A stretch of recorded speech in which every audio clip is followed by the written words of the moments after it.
Bonsoir à tous, j'espère que vous allez bien. Alors, avant de commencer cette vidéo, je tiens à préciser qu'elle n'a pas pour but de me faire plaindre ou qu'on me brosse dans le sens du poil.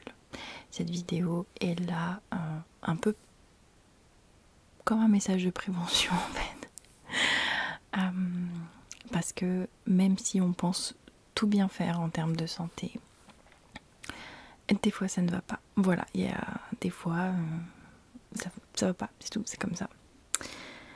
Comme je dois filmer une vidéo après celle-ci, je vais me maquiller en même temps que cette vidéo, mais c'est pas une vidéo maquillage ASMR, donc ne m'en voulez pas, mais je vais pas prendre le temps de vous exposer absolument tous les produits que j'utilise. Voilà, on va parler vous et moi. Donc si vous voulez faire autre chose pendant que je vous parle, il n'y a pas de souci. Ranger, étudier, que sais-je. Voilà. Alors, il y a quelques jours, semaines de ça, je vous ai publié une vidéo où je vous montre mes carnets. Et au début de la vidéo, je vous ai dit que ça n'allait pas vraiment quoi. Et c'était le cas, c'est là encore un peu aujourd'hui, mais je fais ce qu'il faut pour aller mieux, disons. Comment vous dire? J'ai remarqué de plus en plus de symptômes particuliers en ce qui concerne ma santé que je n'avais pas avant et qui me laissaient un peu perplexe parce que je fais quand même très attention à ma santé. La seule ombre au tableau, disons, c'est le fait que je sois fumeuse. Alors, pour toutes les personnes qui s'apprêtent à écrire dans les commentaires « Fumais-tu Audrey? C'est pas bien !» Juste un conseil de vie, ça ne sert à rien que vous vous évertuez à dire à des fumeurs que fumez-tu. On le sait, c'est marqué partout, sur les paquets, c'est dit à la télé, on le sait. Maintenant, prenez conscience qu'une personne qui fume et qui n'arrête pas de fumer, des fois c'est pas parce qu'elle veut pas, c'est juste qu'elle ne peut pas en fait. C'est que la cigarette comble quelque chose pour cette personne ou lui permet de se détendre, de se relaxer comme rien d'autre finalement ne l'est. Donc quand vous voyez une personne fumer, ça sert à rien de lui dire fumez-tu. On le sait, il y a beaucoup de personnes qui veulent arrêter de fumer mais qui ne peuvent pas. Je fais partie de celles qui aimeraient fumer beaucoup moins et finir par arrêter, mais voilà. Enfin bon, en termes de santé, je fais attention, surtout depuis qu'il y a eu le décès de mon grand-père en décembre 2022, 21. J'ai fait des analyses.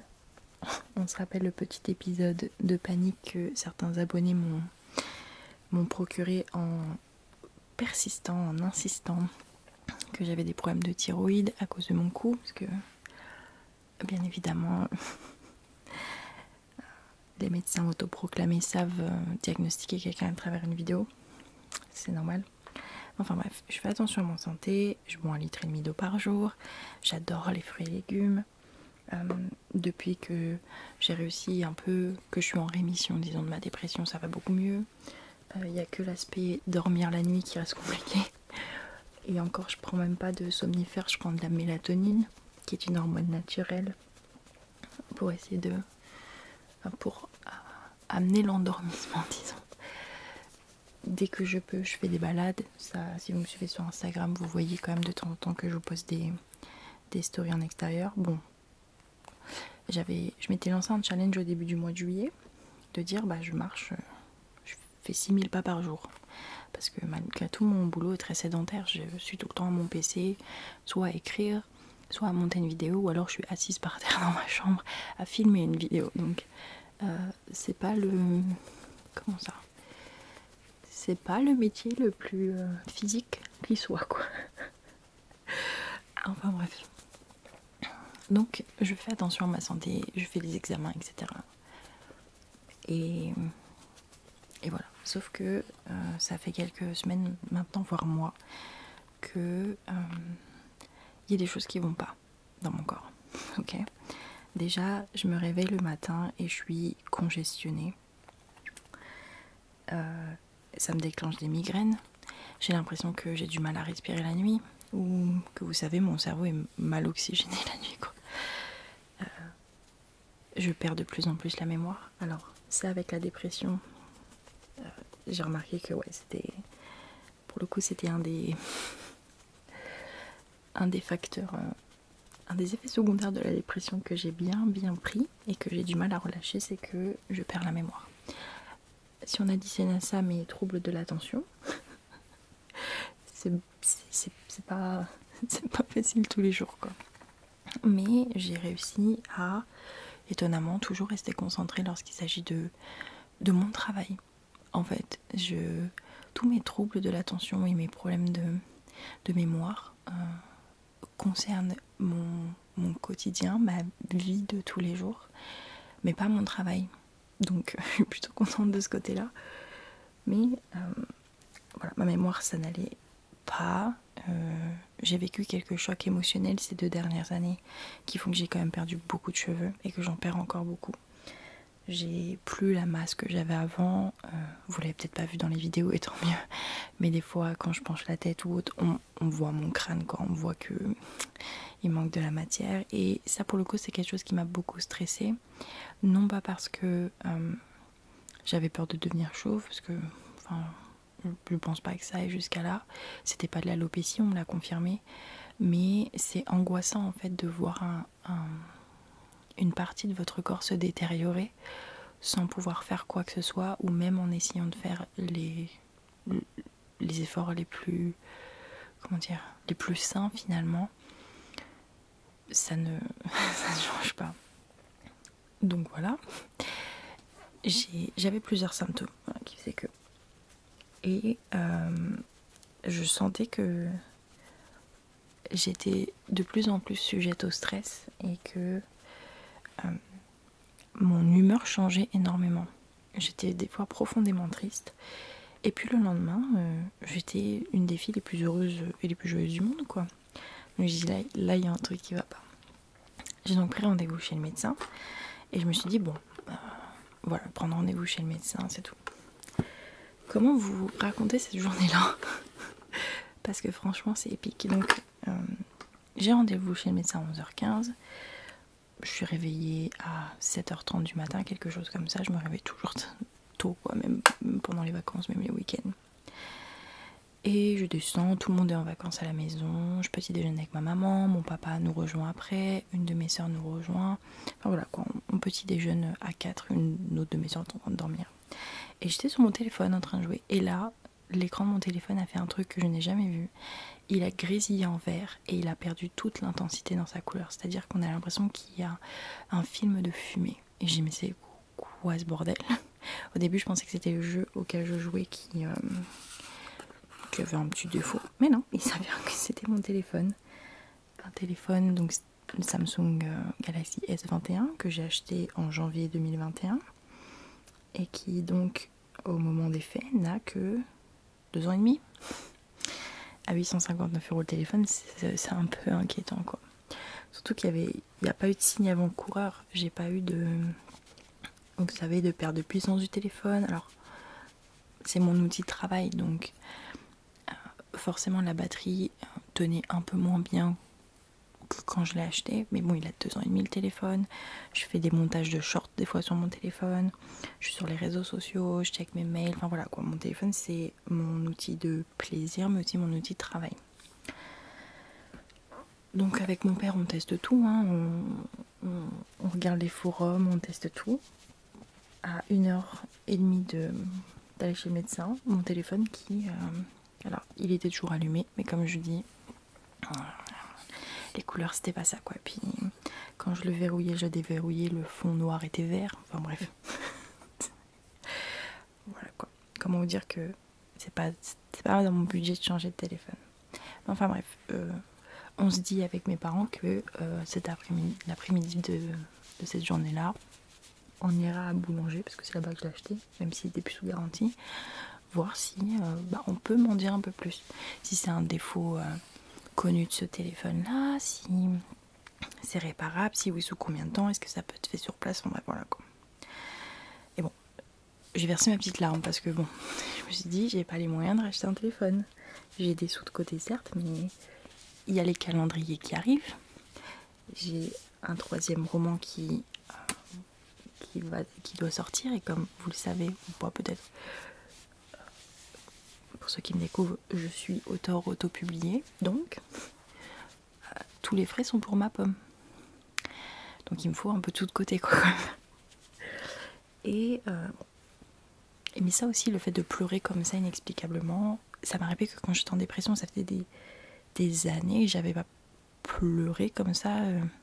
D'habitude, je suis toujours celle qui rigole, je suis toujours celle qui prend les choses à la légère, qui fait de l'humour noir sarcastique, même sur les situations qui m'arrivent. Enfin bref, pleurer comme ça, et c'est pas commun chez moi, quoi. Hors dépression, on s'entend. Et enfin bon, j'y écoute. On a fait tout ce qu'on a pu, on l'a rééteint, j'ai même réinitialisé complètement le téléphone, j'ai fait une sauvegarde de tout ce que j'avais, j'ai réinitialisé le téléphone, je me suis dit écoute, je préfère réinitialiser le téléphone et passer 2-3 heures à le remettre à mon goût que de racheter un téléphone. Et je vais chez le médecin, j'ai bon, écoute, une chose en son temps, je vais chez le médecin, cet après-midi on va aller à Boulanger avec mes parents.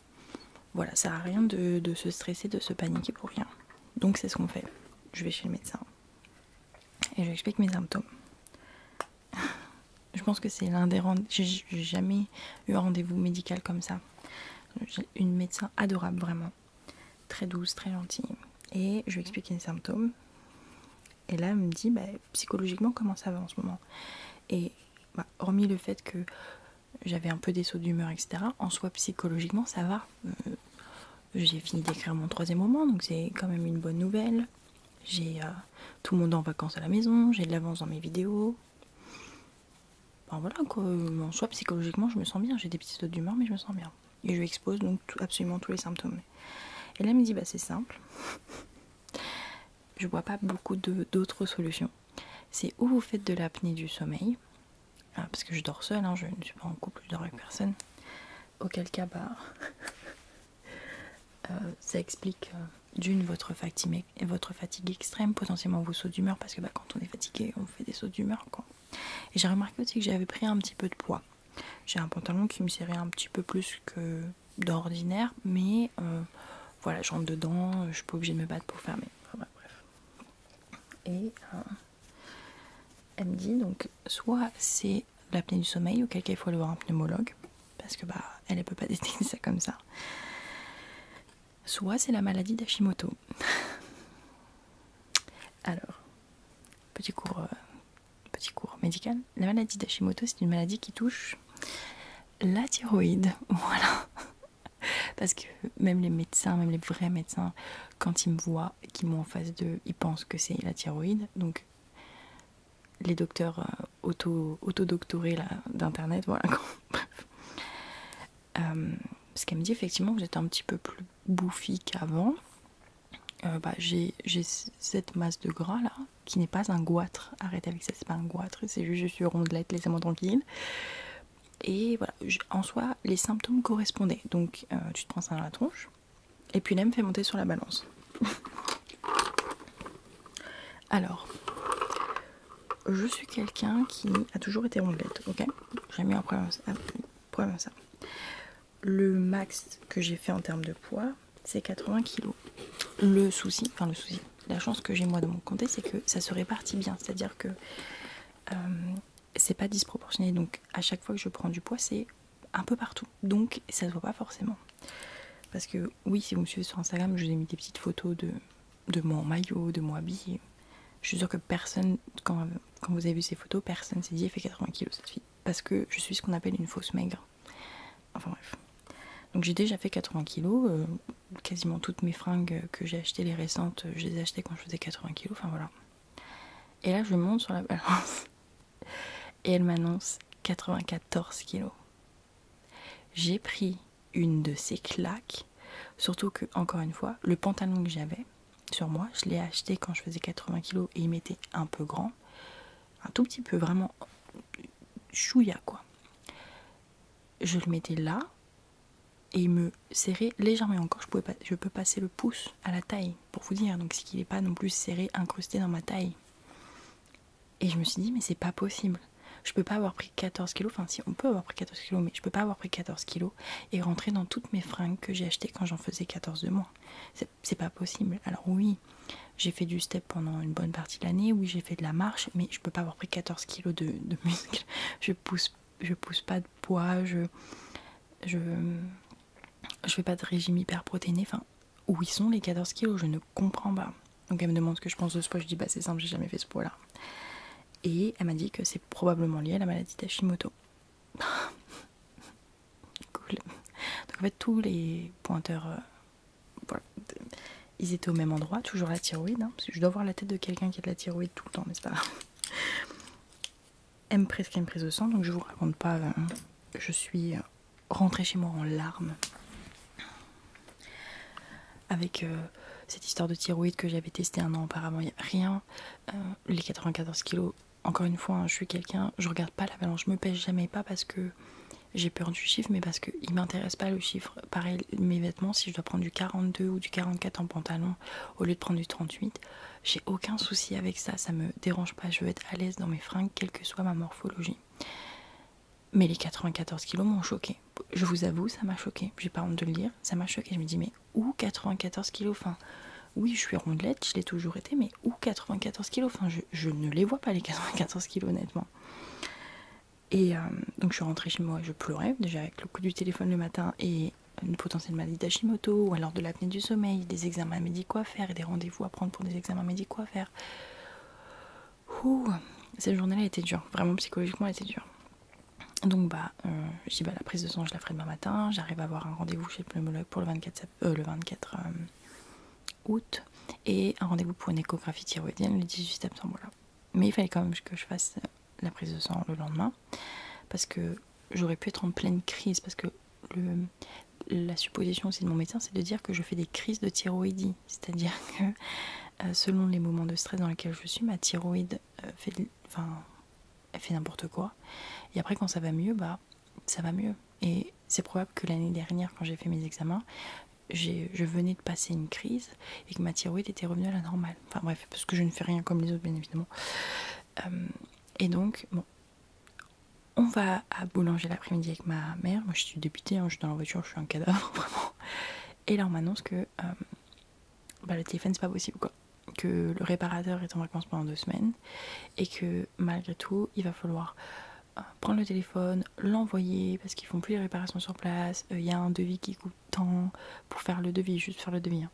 Et ensuite le prix des réparations, sauf que moi, encore une fois, mon téléphone c'est mon outil de travail, donc j'ai dû me racheter un nouveau téléphone.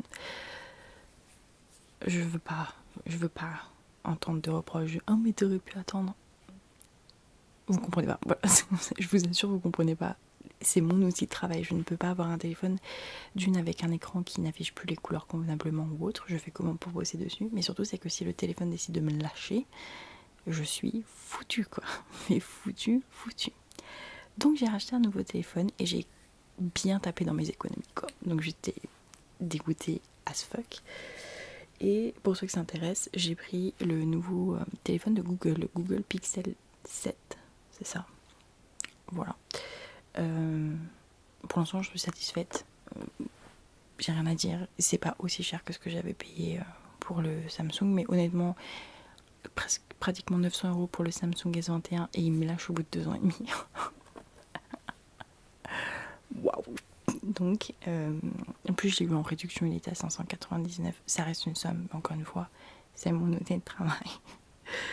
Et voilà, donc j'ai un nouveau téléphone et quand j'aurai le temps et un peu d'argent de côté, je pense que je ferai la réparation du S21 et où quelqu'un de ma famille en aura besoin, auquel cas voilà, prends-le, fais-toi plaisir, ou alors je le vendrai, voilà, histoire de faire un peu de sous, j'en sais rien. Donc bon, je suis repartie avec un nouveau téléphone, c'était pas prévu, hein, bien évidemment, donc j'étais bien dégoûtée quand même de me dire j'ai dû racheter un téléphone, j'ai dû taper dans mes économies, c'est génial. Je suis ravie. Et voilà, la journée s'est terminée comme ça, gros mal de tête, j'en pouvais plus, enfin j'avais qu'une envie, c'était de dormir. Et que cette journée se termine parce que vraiment, infernale la journée.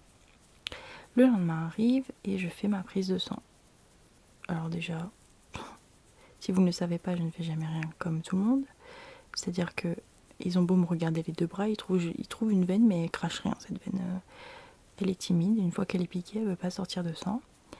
Donc j'ai arrêté la nana tout de suite. Je dis franchement, si vous n'avez pas envie de perdre du temps, piquez la main. Ça me fait mal la main. Vraiment. Je sais pas si on voit encore le petit point. Voilà. Ça me fait super mal quand on me pique la main, mais au moins ça sort. Donc bah elle a pris une aiguille de bébé, comme ils me disent à chaque fois. Et elle m'a piqué la main, elle a rempli 3 fioles. Histoire de me changer un peu les idées, avec mes soeurs, on est allé dans un centre commercial à côté de chez nous. J'avais besoin d'acheter 2-3 trucs. Moi je me suis trouvé ce petit collier. Je sais pas si vous allez voir, c'est l'œil grec, l'œil turc, ça dépend d'où vous venez. C'est un œil, voilà, de protection. Et j'ai reçu les résultats entre temps. Alors, spoiler alerte, ma thyroïde va bien, ok. Je n'ai pas de problème de thyroïde, donc ce n'est pas la maladie d'Hashimoto qui, je ne sais pas si je l'ai précisé, est une maladie auto-immune, donc qui ne se guérit jamais en fait. Si c'était la maladie d'Hashimoto, j'aurais eu un traitement à vie. Alors, ça m'a quand même vachement touchée, parce que comme je l'ai dit, à part fumer des cigarettes, il n'y a pas d'autre ombre à mon tableau. Je bois de l'eau, j'essaie de rester le plus active possible. Je bois quoi, 2 cocktails par an, sinon je bois pas d'alcool. Enfin bref, j'adore les légumes, j'adore les fruits. Et en fait j'ai eu ce sentiment de dire, si c'est ça, genre j'étais vraiment mal. Mais quand je dis mal, c'est mal, je me suis dit mais je vis dans un corps malade en fait. J'ai pas fait attention aux signes, enfin bref, j'étais vraiment pas bien de me dire si j'étais une maladie auto-immune. C'est pas le fait d'être malade à vie en fait qui me dérangeait, c'est de me dire comment j'ai fait pour louper ça et qu'est-ce que j'aurais pu faire pour empêcher ça. Sauf que la maladie d'Hashimoto, ils savent pas encore très bien ce qui la cause. Mais bon, ma thyroïde était nickel, elle est nickel comme la dernière fois. Donc la maladie d'Hashimoto a été écartée. Par contre,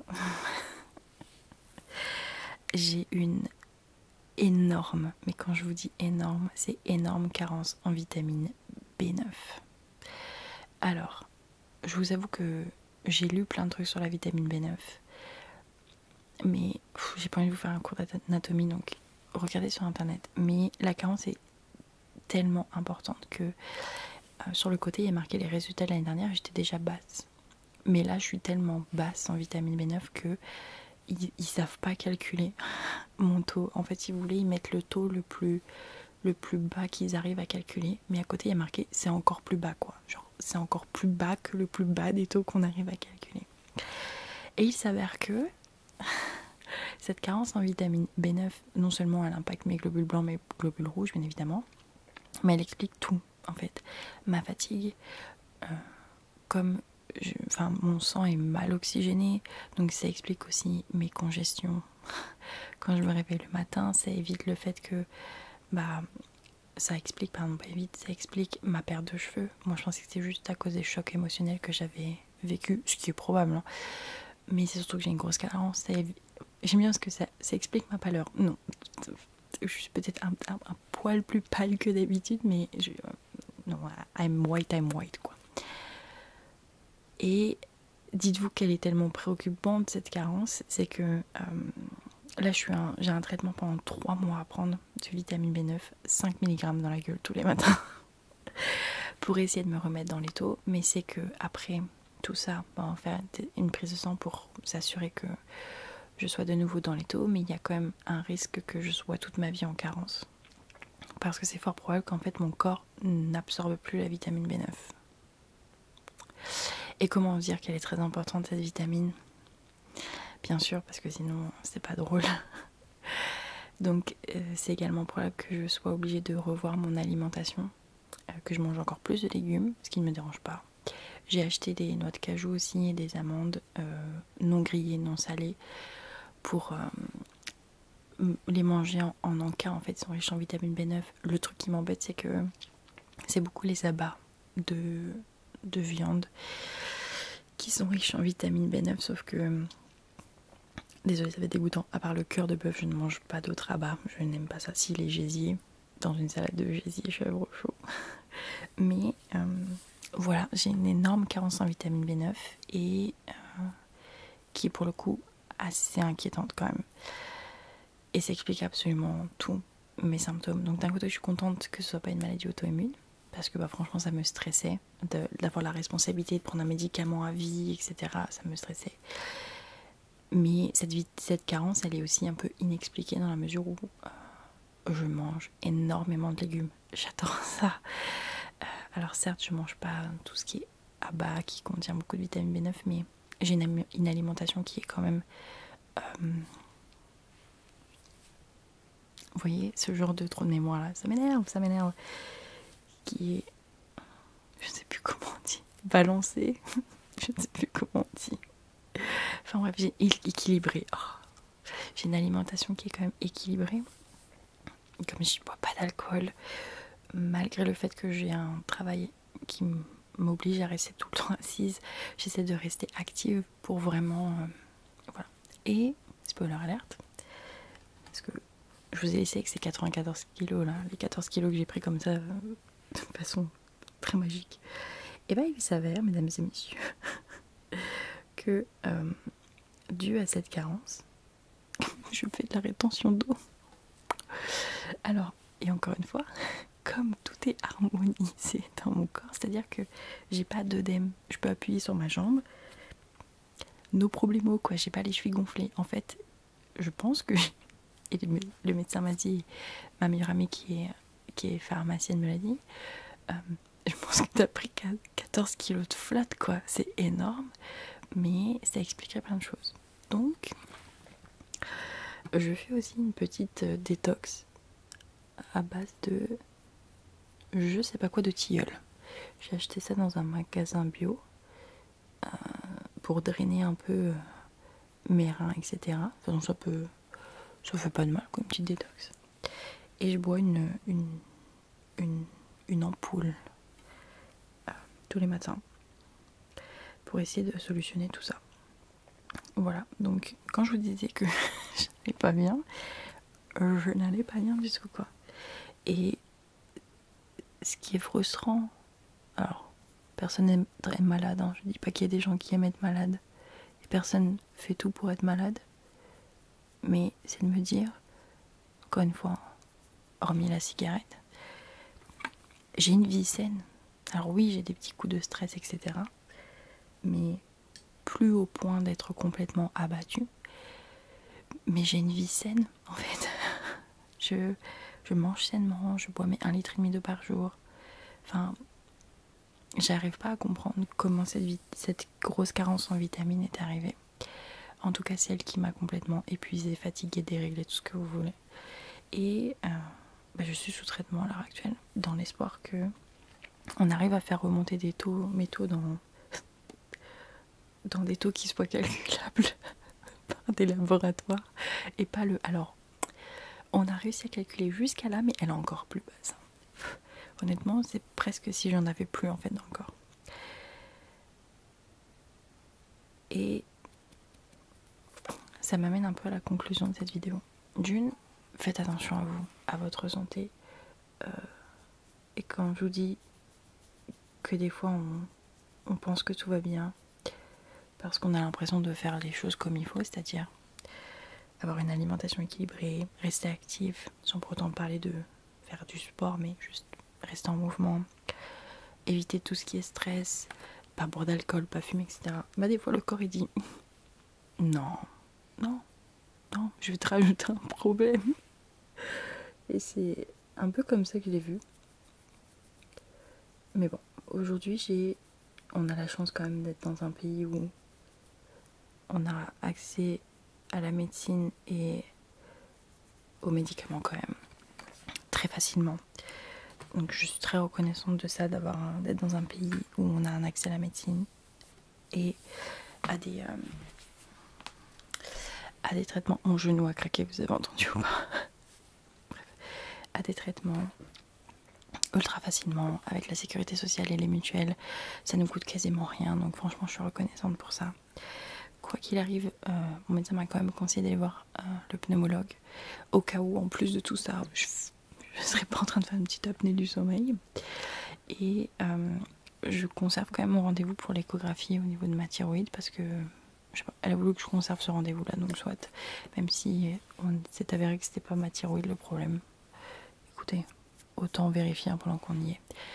En attendant, j'ai mon traitement, je fais ma petite détox pour drainer un peu toute cette eau que j'ai accumulée. Et voilà. Mais, deuxième conclusion de cette vidéo, j'en profite, il va y avoir quelques petits changements sur cette chaîne. Déjà, sachez mesdames et messieurs, que vu que j'ai bien tapé dans mon budget, dans le budget que je devais mettre pour les calendriers de l'Avent, je ne sais pas comment va se passer cette saison de l'ouverture des calendriers de l'Avent. C'est où j'arrive à en garder 8, mais il n'y aura pas du clinique ou autre calendrier excessivement cher, parce que j'ai quand même des factures à payer, quoi. Et j'ai pas envie de faire des paiements en 50 000 fois pour payer des calendriers de l'Avent. Donc soit j'arriverai à garder 8 calendriers de l'Avent, mais ça va être par exemple le calendrier de l'Avent Action, que je n'ai jamais testé. Ça se trouve, il est très bien ce calendrier. Oui, ce genre de calendrier moins onéreux. Voilà, mais toujours dans l'esprit ouverture de calendrier de l'Avent. Soit je n'en proposerai que 4 par exemple, un par semaine. Et là je pourrais me permettre d'ouvrir des calendriers un peu plus onéreux. Voilà. Je peux encore décider là-dessus. Pour ce qui est du calendrier de l'Avent ASMR, ça aussi ça va changer, parce que avec la sortie de mon 3e roman, je vais pas pouvoir être sur tous les fronts, quoi. Donc c'est probable que cette année le calendrier de l'Avent ASMR ce soit une vidéo tous les 2 jours. Donc le 1er, le 3, le 5, ainsi de suite. Ce sera pas tous les jours, donc, et j'espère que vous m'en voudrez pas, mais il y aura un petit short, je pense, tous les matins qui sera posté du 1er au 24 décembre, comme un calendrier de l'Avent ASMR, quoi, avec un déclencheur, etc. Ça pourrait être sympa, je trouve. Et alors, pour le mois d'octobre, je ne suis pas convaincue de refaire un mois ASMR de l'horreur, sachant que on a fini avec les tueurs en série que je voulais vous présenter, qui soit monsieur ou madame. On en a fini. Et on s'apprête à comment dire, à partir sur une nouvelle série de vidéos, toujours ASMR de l'horreur, mais sur d'autres thèmes que les tueurs en série. Donc je ne sais pas si je vous fais un mois complet là-dessus, ou si je continue les vidéos classiques avec le vendredi, les vidéos ASMR de l'horreur, je ne sais pas encore. Mais voilà, donc sachez que j'ai acheté un téléphone pour pouvoir continuer à bosser et vous proposer du contenu, mais ce téléphone m'a amputé une grosse partie de mon budget pour les calendriers de l'Avent ASMR, pour l'ouverture des calendriers, pardon. Et je suis un peu dans le flou là, je sais pas trop comment ça va se passer.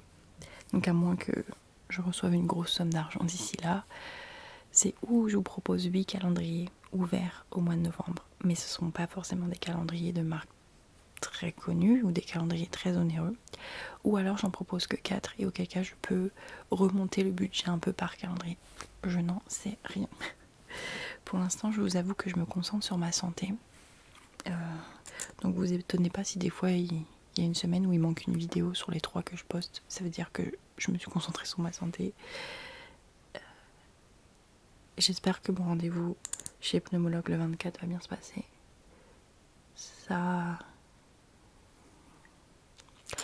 m'embêterait quand même un peu qu'ils m'apprennent que je fais de l'apnée du sommeil. Parce que je me vois mal dormir avec une machine, quoi. Mais bon, faites attention à vous, à votre santé. C'est pas parce que vous faites tout bien, c'est-à-dire que vous mangez sainement, que vous buvez pas d'alcool, que vous fumez pas, que vous restez actif, que ça veut dire que votre corps est en bonne santé. Des fois, c'est pas le cas. Moi, j'ai tout fait pour qu'il soit en bonne santé. Et je me retrouve quand même avec une énorme carence en vitamine B9 et un traitement sur 3 mois à prendre. j'aurais pas pu le voir venir. En fait, j'avais les symptômes, mais pour moi c'était juste des symptômes de fatigue, je sais pas, d'acarien. Je me suis dit, ça se trouve, je suis allergique aux acariens, c'est pour ça que je me réveille congestionnée le matin, mais en fait, pas du tout. C'est mon corps qui m'envoyait des petits signaux en me disant, hey, il y a un truc qui va pas, en fait, il faut que tu ailles voir un médecin, il faut qu'on solutionne ça. Donc écoutez votre corps, prenez soin de vous, faites des examens réguliers de votre santé, que ce soit au niveau gynécologique pour les femmes, urologique pour les hommes, des prises de sang. Des fois ça coûte rien d'aller voir votre médecin et dire écoutez, je voudrais faire un petit check pour m'assurer que tout va bien. Une prise de sang par an, ça peut parfois vous éviter de vous retrouver dans des situations de carence ou des situations où vous avez par exemple un peu trop de cholestérol, ou il y a un peu trop de sucre dans votre sang, ce genre de choses. Vraiment faites attention à vous, prenez le temps d'aller voir des médecins. Et surtout, ne minimisez pas les symptômes que vous avez. Moi, je pensais que mes petits sauts d'humeur, c'est parce que j'étais trop fatiguée et j'arrivais pas à dormir. Je pensais que c'était parce que voilà, je réfléchissais trop la nuit. Cette perte de cheveux, j'étais persuadée que c'était dû au choc émotionnel parce que en l'espace d'1 an et demi, j'ai quand même perdu mes 2 grands-parents, un chien. Il y a eu d'autres problèmes personnels au niveau familial dont je ne parlerai pas ici, mais j'étais persuadée que mes cheveux c'était choc émotionnel. Et en fait non, en fait tout se relie par une énorme carence d'une vitamine qui est excessivement importante pour l'organisme, pour un bon déroulement, pour une bonne santé. Et aujourd'hui je me retrouve en situation d'alerte finalement. Si j'étais allée voir un médecin plus tôt pour tous ces symptômes, ça se trouve, j'aurais juste une petite carence qui aurait pu être solutionnée, mais j'ai laissé traîner le truc. Parce que il y a eu le décès de mon chien, il y a eu le voyage à New York, et puis ensuite, quelques semaines plus tard, il y a eu le décès de ma grand-mère, avec tout ce que ça entraîne un décès. Quelques mois après, il y a eu la sortie d'Entre deux lignes, et puis il a fallu reprendre Entre deux lignes, le refaire voir, etc. Parce que il restait des coquilles dans le roman. Enfin, faire la promotion du livre, et puis j'écrivais un 3e livre en ce moment. Je me suis laissée prendre par mon travail et par les événements de la vie, et tous ces petits symptômes que j'ai accumulés, je les ai laissés de côté, et aujourd'hui je me retrouve avec une très grosse carence et à prendre un traitement pendant 3 mois pour essayer de resolutionner ça et de devoir réadapter mon alimentation complètement pour pouvoir introduire cette vitamine naturellement, que pas grâce aux médicaments. Enfin bref, prenez soin de vous, faites les tests nécessaires. Je sais que certaines personnes ont peur des médecins, je peux comprendre, il n'y a pas de souci, mais dites-vous que c'est pour vous en fait, que le médecin, si vous êtes en bonne santé, il vous dira vous êtes en bonne santé. S'il n'est pas en bonne santé, il vous accompagnera pour que vous atteigniez à nouveau ce seuil de je suis un humain en bonne santé. Voilà. Écoutez, c'était pas forcément une vidéo très relaxante, mais j'avais vraiment envie de vous faire part un peu de ce qui se passe en ce moment, vous tenir vaguement à court. Ça aussi c'est un problème. Vous tenir vaguement informé de ce qui va se passer cette fin d'année sur ma chaîne. Je sais pas encore pour le mois d'octobre si je fais un mois complet en ASMR de l'horreur. Les calendriers de l'avant, l'ouverture, c'est ou 8 calendriers à petit budget ou 4 à gros budget. Le calendrier de l'avant ASMR, ce sera une vidéo sur 2, mais un short tous les jours comme un petit calendrier. Enfin bref, voilà ce qu'il en est de ma personne. Encore une fois, cette vidéo elle n'est pas faite pour que vous me plaigniez. Comparé à d'autres personnes qui ont des pathologies plus graves, je m'en sors quand même bien. J'ai eu de la chance que ce soit qu'une carence et pas autre chose. Mais faites attention à vous, aux petits signaux que vous envoie votre corps. Votre corps communique avec vous pour vous dire quand il va bien ou pas. Écoutez-le et n'hésitez pas à aller voir un médecin. Vaut mieux payer une consultation médicale pour qu'on vous dise où vous allez bien que d'estimer que vous allez bien et dans quelques mois devoir y aller en urgence et qu'on vous dise oulala, il n'y a plus rien qui va, il faut qu'on fasse quelque chose maintenant. Voilà. Écoutez, je vous souhaite une bonne nuit, une bonne journée, une bonne après-midi, ce que vous voudrez. Prenez soin de vous, prenez soin des gens qui vous entourent. Et nous, on se retrouve très vite dans une prochaine vidéo ASMR cette fois, c'est promis.